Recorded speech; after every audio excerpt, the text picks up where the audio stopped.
two main types of smoke detectors available. Photoelectric detectors work by using a light-sensing chamber. As smoke enters the chamber, it disrupts the path of a laser and triggers the alarm. These detectors are better at sensing slow-burning or smoldering fires.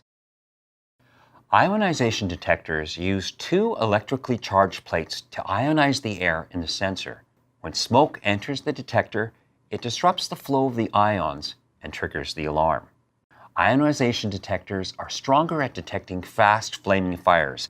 However, due to their design, they can be triggered by dust or steam.